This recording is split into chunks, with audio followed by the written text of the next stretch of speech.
Everyone. आज हम class 12th का chapter number 1 nature and significance of management start करने जा रहे हैं। ये चैप्टर बहुत इंपॉर्टेंट है। इसमें कुछ टॉपिक ऐसे हैं जो बोर्ड में हर साल पूछे जाते हैं, इसलिए ध्यान से पढ़िए इसे। और ये बहुत इंपॉर्टेंट है। इसमें आई थिंक लास्ट के 10 ईयर पेपर में इसके एक नए क्वेश्चन ज़रूर आता है, वो भी 6 मार्क्स में। सो ज़्यादा टाइम वेस्ट ना करते हुए वीडियो स्टार्ट करते हैं और वीडियो का एंड तक देखिएगा अगर, ताकि आपको समझ में आए। Let's start.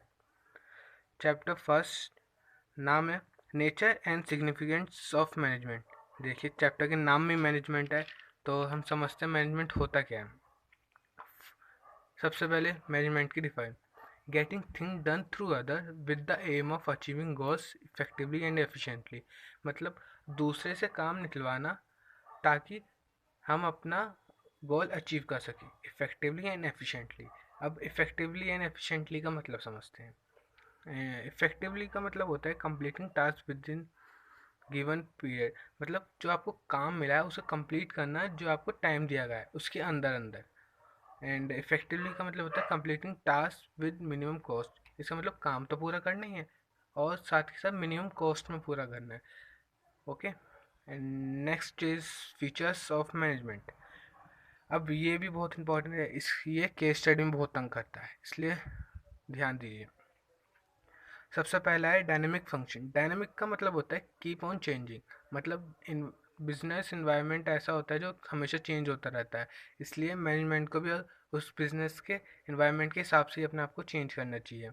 इस और सेकेंड इज कंटिन्यूस प्रोसेस। मतलब इस कंटिन्यूस प्रोसेस मतलब ये कंटेन करता है फंक्शंस की सीरीज, जैसे प्लानिंग, कंट्रोलिंग, ऑर्गेनाइजिंग और डायरेक्टिंग, कंट्रोल। ये सीरीज़ है। पहले प्लानिंग करेंगे, फिर ऑर्गेनाइज करेंगे, फिर डायरेक्टिंग करेंगे, स्टाफिंग करेंगे एंड लास्ट में कंट्रोलिंग। ठीक है। And third is all pervasive. All pervasive का मतलब होता है it required at all level. Management her level, her department में चाहिए होता है ताकि वो अपने डे टू डे एक्टिविटीज़ को हैंडल कर सकें। ग्रुप एक्टिविटी का मतलब होता है ये टीम स्पिरिट को इंश्योर करता है कि सभी ग्रुप में काम कर रहे हैं, सभी का टीम वर्क कैसा है। Third, intangible force. Intangible force का मतलब है कि ये दिखाई तो नहीं देती, लेकिन इसकी जो ज़रूरत होती है, जो नीड होती है, वो फील होती है। एंड गोल ओरिएंटेड प्रोसेस, इसमें होता है गोल ओरिएंटेड मतलब होता है जो मैनेजमेंट है वो हेल्प करता है गोल को अचीव करने में। मैंने इसका थोड़ा सा रिव्यू यहाँ पे भी दिया है, आप यहाँ पढ़ सकते हैं। ऑल पे बेसिस मतलब it required at all level. Second is group activity ensure team work. मतलब टीम वर्क को इंश्योर करता है। इंटेंजिबल मतलब इंटेंजिबल फोर्स मतलब can not be seen it present felt. मतलब ये दिखाई तो नहीं देता लेकिन इसकी प्रेजेंट फील होती है। कंटिन्यूस प्रोसेस, जैसे कि मैंने आपको बताया, इस कंटेन्स फंक्शन सीरीज जैसे planning, controlling etcetera. Dynamic function means keep on changing. मतलब इन्वायरमेंट के साथ इसे भी चेंज करना चाहिए। अब इम्पोर्टेंस पे आते हैं, ये भी बहुत इंपॉर्टेंट है। ये इम्पोर्टेंस का मतलब ही इम्पोर्टेंट होता है, इसलिए इसमें आप अगर फीचर्स याद कर लेते हैं तो ये भी आपको इजीली याद हो जाएंगे, क्योंकि इसमें थोड़े ऐसे होते हैं जो दोनों में आ जाते हैं। जैसे कि आप इसे ऐसे, इसका ऐसे भी याद कर सकते हैं, DSP-EG। DSP-EG, ये इससे आपको केस स्टडी याद सॉल्व करने में ज़्यादा हेल्प करेगी।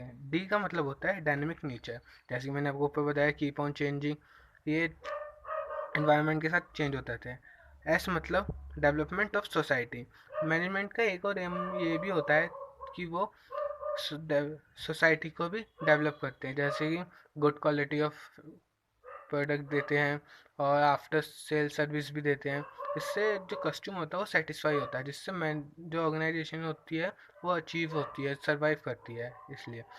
और पी का मतलब होता है पर्सनल ऑब्जेक्टिव। पर्सनल ऑब्जेक्टिव में मतलब ये होता है कि जो एम्प्लॉई है उससे मोटिवेट करना ताकि वो अपनी जो परफॉर्मेंस है वो ज़्यादा हार्डवर्क दिखा सके, ज़्यादा हार्डवर्क करे और जो उसकी परफॉर्मेंस है इंक्रीज़ हो। जी का मतलब है हेल्प इन अचीविंग ग्रुप गोल। ये तो वैसी बात है, मैनेजमेंट हमेशा हेल्प करता है ग्रुप गोल अचीव करने में। ई ई मतलब इंक्रीजिंग एफिशिएंसी। एफिशिएंसी का मतलब होता है इंक्रीज करना एफिशिएंसी को bye avoiding duplication of efforts and etcetera. Okay, अब नेक्स्ट चीज़ जो नेक्स्ट है वो बहुत इम्पोर्टेंट है, ये ऑब्जेक्टिव्स। गाइस ये भी इम्पोर्टेंट है, ये मेरे ख्याल से 1 या 2 मार्क्स में आते हैं, तो इसलिए अवॉइड नहीं करना, पढ़ना है इसे। सो ऑब्जेक्टिव ऑफ मैनेजमेंट में 3 आते हैं, organisation objective, social objective, personal objective. अगर आप चाहें तो आप इसमें से याद कर सकते हैं, आप एसएस ले लेना। अगर आपको अपने लैंग्वेज में नोट्स बनाए तो आप वो भी बना सकते हैं, बट अगर आपको ये यूज़ अगर आप नहीं बना सकते तो देन अब you use this. Survival organisation objective में 3 आते हैं, survival, profit, growth. So first पढ़ते हैं सर्वाइवल। सर्वाइवल मतलब अर्न इनफ रिवेन्यू, मतलब इतना रिवेन्यू अर्न करना ताकि आप सर्वाइव कर सको। Profit means cover risk and cost, मतलब जो आपने लोन वगैरह लिया है उसे कवर करने में जो इनकम होती है उसे प्रॉफिट कहते हैं। ग्रोथ मतलब तो आपको पता ही है, फ्यूचर ग्रोथ एंड डेवलपमेंट, उसे ग्रोथ कहते हैं। सोशल ऑब्जेक्टिव का मतलब होता है creation of benefit for society, मतलब जो सोसाइटी के लिए बेनिफिट हो, जैसे friendly method of production, provide basic amenities, giving employment opportunity. Third is personal objective, मतलब पर्सनल ऑब्जेक्टिव मतलब होता है ये एक इंडिविजुअल एम्प्लॉय को सेटिस्फाई करता है जो उस कंपनी या ऑर्गेनाइजेशन में काम करता है। इसके 3 फीचर्स हैं, financial need, social need, high level need. Given financial needs में आते हैं given salary and social need में आता है pre recognition, higher level need में आता है personal growth and development. Okay, then nature and of management. Nature of management इसमें आते हैं management as a science, management as a art, management as a profession, management as a profession. So सबसे पहले पढ़ते हैं मैनेजमेंट एज अ साइंस। ये इतना important नहीं है लेकिन अवॉइड नहीं करना, पढ़ना है सब कुछ। तो इसमें फर्स्ट आता है सिस्टमेटिक बॉडी ऑफ नॉलेज। इसका मतलब होता है सिस्टमेटिक बॉडी ऑफ नॉलेज का मतलब होता है जब मैनेजमेंट एज साइंस है, इसकी लार्ज नंबर ऑफ बुक्स होती हैं, ये कॉलेज वगैरह में पढ़ाया जाता है। And management as a science ये भी बहुत इम्पोर्टेंट है, बट ये है ना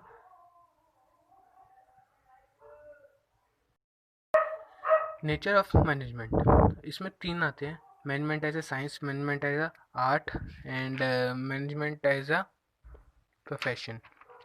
ये इतना इम्पोर्टेंट नहीं है लेकिन हम तब भी पढ़ते हैं, हमारा क्या जाता है, हमें पढ़ना तो है ही। मैनेजमेंट एज अ साइंस में आते 3, systematic body of knowledge, principal based on observation and experiment, universal validity. इस सबसे पहले हम पढ़ते हैं systematic body of knowledge. Systematic body of knowledge it means इसकी एक सिस्टमेटिक बॉडी होती है जिसमें जिसकी हमारी हम क्लास 12 में BSc वगैरह पढ़ते हैं, ऐसे ही इसमें हम कुछ सब्जेक्ट होते हैं हमें वो पढ़ने होते हैं, और इसकी अपनी थ्योरी होती है, इसमें large number of book available हैं, यूनिवर्सिटी वगैरह में ये सब पढ़ाया जाता है। And second is principle based on observation and experiment. Management as a science drive होता है ऑब्जर्वेशन एंड रिपीटेड एक्सपेरिमेंट के, बट ये कभी भी जैसे प्योर साइंस होती है वैसे टेस्ट नहीं होता इन लैब्स वगैरह में, इसका अपना ही अलग काम होता है। Universal validity they is modify according to management या ऑर्गेनाइजेशन, और इट नॉट यूनिवर्सल, ये चेंज भी किया जा सकता है। अब management as a science existing of theoretical knowledge, जैसे कि इसका मतलब होता है मैनेजमेंट एज ए साइंस, जैसे हमारी पॉल साइंस वगैरह होता है हमें पढ़ाई जाती है, इसमें भी ये थ्योरिकल नॉलेज दी जाती है, इसकी बहुत सारी बुक्स अवेलेबल्स हैं, और इसमें पर्सनल एप्लीकेशन होती है। जो मैनेजर होता है वो अपनी जो भी उसने नॉलेज गेन की होती है वो अपनी नॉलेज को एक यूनिक वे में प्रेजेंट करता है। Second, based on practice and creativity, ये इसका मतलब होता है कि कंटिन्यूस प्रैक्टिस करने से ही जो वो मैनेजर होता है वो इसमें शार्प होता है, ज़्यादा एक्सपीरियंस गेन करता है, रेगुलर प्रैक्टिस करने से वो मोर इफेक्टिव होता है। And management as a science, as a management as a science हो गया, मैनेजमेंट एज अ आर्ट हो गया, अब मैनेजमेंट एज अ प्रोफेशन। मैं आपको इसकी हेडिंग हेडिंग बताऊंगा, क्योंकि ये बहुत कम पूछा गया है आज पेपर, पिछले 10 साल के पेपर में एक या दो बार ही पूछा गया होगा, और आई थिंक सो इस बार भी नहीं पूछा गया जाएगा। पर अगर पूछा भी गया तो मैं आपको हेडिंग बता देता हूँ, उससे आपका काम हो जाएगा। Well defined body of knowledge, district entry, professional association, ethic code of conduct, service motive, ये इसके फीचर्स हैं। इसमें होता है कि एक जो भी ऑर्गेनाइजेशन होती है, मैनेजमेंट होता है या मैनेजर होता है, उसे AIM में, इसमें एक ये ऑर्गेनाइजेशन है, इसका मेंबर होना ज़रूरी नहीं है, इसकी डिग्री लेना ज़रूरी नहीं है, और जो इसका मोटिव होता है वो एक बस सर्विस प्रोवाइड करना होता है, सर्विस मोटिव होता है बस, और कुछ नहीं होता इसका मतलब। अब जो मेन टॉपिक है, प्लीज़ इसे ध्यान से सुनिएगा। ये 10 साल के पेपर में 9 बार तो पूछा गया है, 8 या 9 बार। ये बहुत इंपॉर्टेंट है, इसलिए ध्यान से दीजिए। कोऑर्डिनेशन, कोऑर्डिनेशन जैसे आपने सुना होगा तालमेल।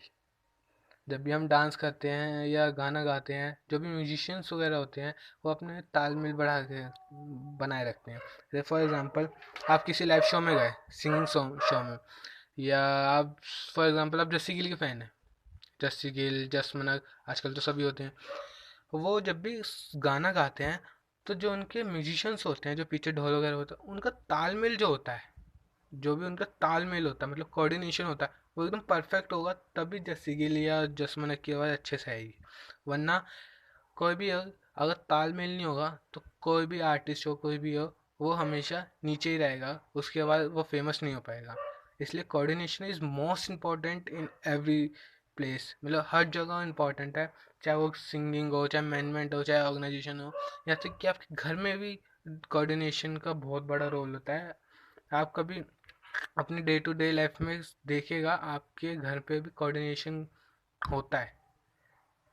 मम्मी पापा का कोऑर्डिनेशन, आपका और आपके भाई का कोऑर्डिनेशन बहुत इंपॉर्टेंट है। सो इसकी डिफाइन पढ़ते हैं, जो पेपर में लिख के आनी है, ये तो आप लिख के नहीं आ सकते, 10 मिनट वगैरह ये लिख के भी मत आना। सो इसकी कोऑर्डिनेशन की डिफाइन का मतलब होता है harmonising, synchronising and unifying the efforts of individual for achieving goal. मतलब एकजुट करना, साथ में लाना, और जो सबके एफर्ट्स को, जितने भी एम्प्लॉयज़ है, टू अचीव द ऑर्गेनाइजेशन गोल। ठीक है, हर एक सिंगल बंदे का एफर्ट्स को जोड़ना for achieving goals. Okay, features पढ़ते हैं। Integrate group efforts, unity of action, continuous process, pervasive function, deliberate function. Okay, अब स्टार्ट करते हैं। इंटीग्रेट ग्रुप एफर्ट्स, इसका मतलब होता है जितने भी लोग हैं ना, उन सबको एक साथ लेके चलना, उन सबको एक दिशा में फोकस करवाना, ताकि जो परफॉर्मेंस है वो अकॉर्डिंग टू प्लान हो, ना कि कोई इधर काम कर रहा है ना कोई उधर काम कर रहा है। सेकंड, यूनिटी ऑफ एक्शन, इसमें जो भी मैनेजर होता है या मैनेजमेंट होता है या वर्कर होता है, वो सब इसी चीज़ पे फोकस करते हैं, ताकि सबके जो एफर्ट्स हैं वो एक ही दिशा में हो, और हमें जो भी गोल है वो अचीव हो रहा हो। Second, continuous process. Continuous process जैसे कि हमने पहले भी पीछे भी पढ़ा था। कंटिन्यूस प्रोसेस जो होता है वो स्टार्ट होता है प्लानिंग स्टेज से, एंड वो कंटिन्यूस जाता है टिल कंट्रोलिंग तक। एंड परवेसिव फंक्शन का मतलब जैसे मैंने आपको पीछे बताया, it require at all level, all department, इसकी ज़रूरत हर जगह पड़ती है। एंड डेलिब्रेट फंक्शन का मतलब होता है coordinate the efforts and focus on goal. ठीक है, एंड नेक्स्ट जो इसका जो मेन होता है, जो हमेशा आता है, फंक्शनल डिफरेंशिएशन। ये बहुत इंपॉर्टेंट है। फॉर आप पहले इसे समझिए।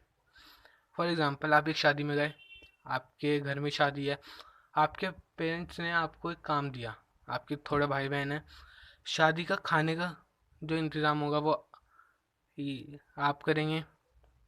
आपकी मेहंदी का जो होगा आपकी बहन की, वो आपका भाई करेगा, और जो आपके वेटर्स वगैरह होंगे वो आपके चाचा देखेंगे। तो जो भी ये 3 लोग हैं, इन सबका अलग अलग काम होगा, इन सबका अलग ऑब्जेक्टिव होगा। आपको थोड़ा वेटर्स वगैरह को भी देखना होगा, खाना टेस्ट करना होगा, ज़्यादा टेस्ट तो नहीं है, ये तो नहीं है। आपके भाई, आपके चाचा जी वेटर्स वगैरह को वो काम कर रहे हैं नहीं। तो सबकी अलग अलग पॉलिसी होती है, और अलग अलग ऑब्जेक्टिव भी होंगे उनके, कि आपका ऑब्जेक्टिव होगा कि सबको खाना अच्छा मिले, आपके चाचा जी का ऑब्जेक्टिव होगा कि वेटर्स अपना अच्छे से काम करें। और कोऑर्डिनेशन भी इसमें इम्पॉर्टेंट है। फॉर एग्जांपल, आप और आपके चाचा जी के बीच में कॉन्फ्लिक्ट हो गई, मतलब लड़ाई हो गई। आपने बोला कि मैं तो, मेरा खाना तो सर्व हो रहा है, लेकिन आपके वेटर्स काम नहीं कर रहे। आपके चाचा ने बोला मेरे वेटर्स काम कर रहे हैं, आपका खाना नहीं आ रहा है। तो इसमें लड़ाई भी हो सकती है। अगर आप इसमें कोऑर्डिनेशन बना के रखेंगे, आप अपने चाचा जी से कोऑर्डिनेट करेंगे, तो आपके चाचा जी आपसे कोऑर्डिनेट करेंगे, तो इसमें कॉन्फ्लिक्ट का मतलब ही नहीं बनता। अब इसे समझते हैं मैनेजमेंट की या बीएसटी की भाषा में। इन ऑर्गेनाइजेशन डिफरेंट डिपार्टमेंट, हर ऑर्गेनाइजेशन में अलग अलग डिपार्टमेंट होते हैं। Production department, marketing department, finance department. ये हर हर ऑर्गेनाइजेशन में तो होते ही हैं, और भी हो सकते हैं। तो इनकी अपनी अलग पॉलिसी होती है, अपनी अलग स्ट्रेटेजी होती है, ऑब्जेक्टिव होता है, ताकि वो गोल अचीव कर सकें। तो कोऑर्डिनेशन इसलिए ज़रूरी है, इंश्योर यूनिटी ऑफ एक्शन, मतलब जो वो कर रहे हैं उसे इंश्योर करना वो सही कर रहे हैं गलत। और ये इसलिए भी ज़रूरी होता है कि कभी कभार इन जो डिपार्टमेंट होते हैं, इसमें अपने आप में ही लड़ाई हो जाती है, कॉन्फ्लिक्ट हो जाती है। तो जो भी इंटर डिपार्टमेंट कॉन्फ्लिक्ट होता है उसे अवॉइड करने के लिए। And third is specialization. Specialization का मतलब होता है जो अभी भी, जैसे जैसे कोई नई एमएनसीज हो गई, नई ऑर्गेनाइजेशन ऑर्गेनाइजेशन खुली है, तो उसमें जो भी लोग होंगे वो हाई डिग्री ऑफ स्पेशलाइज होंगे, मतलब उन्होंने अच्छी अच्छी डिग्रीज ले रखी होंगी, उनके पास ज़्यादा नॉलेज होंगी। मतलब जो भी एम्प्लॉय होगा, नंबर ऑफ स्पेशलिस्ट होगा, मतलब वो अपने काम में स्पेशल होगा, अपने काम में एकदम कहते हैं ना, एकदम तेज होगा, वही होगा, तेज होगा। तो वो इन दूसरों से एडवाइस नहीं लेंगे, अपने एम्प्लॉयज़, अपने कलीग्स से जो भी होते हैं उनके साथ में, उनसे एडवाइस नहीं लेंगे। तो जिससे उनके बीच में कॉन्फ्लिक्ट हो सकता है, और लड़ाई झगड़े हो सकते हैं, और आपस में बन नहीं सकती। कोई काम उधर काम कर रहा है, कोई उधर, कोई एक दूसरे की बात नहीं सुनना। तो कोऑर्डिनेशन इसलिए ज़रूरी है to avoid conflict among employees. जो एम्प्लॉयज़ के बीच में कॉन्फ्लिक्ट होता है उसे अवॉइड करने के लिए। सो चैप्टर इज ओवर। अगर वीडियो अच्छी लगे तो प्लीज़ लाइक करना, कमेंट करना और सब्सक्राइब करना, और कमेंट करके